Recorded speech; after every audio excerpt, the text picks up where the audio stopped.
Bharati Vidyapeeth police station येथे गुन्हा दाखल करण्यात आला होता। या प्रकरणातील आरोपी हेमंत दत्तात्रय खरोटे वय वर्ष 45 व रुपाली हेमंत खरोटे वय वर्ष 38 हे गुन्हा दाखल झाल्यानंतर फरार झाले होते। तपासादरम्यान आरोपीने फिर्यादीसह इतर नागरिकांची फसवणूक केल्याचे निष्पन्न झाले। तसेच ते धनकवडे येथील अवनी ज्वेलर्स येथे सोनाराचे व्यवसाय करत असल्याचे समोर आले। त्यानुसार संरक्षण कायद्यानुसार गुन्ह्यात वाढ करण्यात आली।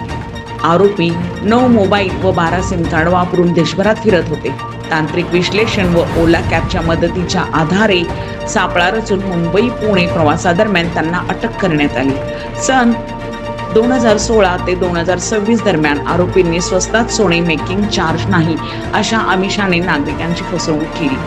अशी फसवणूक झाल्यास नागरिकांनी भारती विद्यापीठ पोलीस स्टेशनशी संपर्क साधावा असे आवाहन करण्यात आले होते।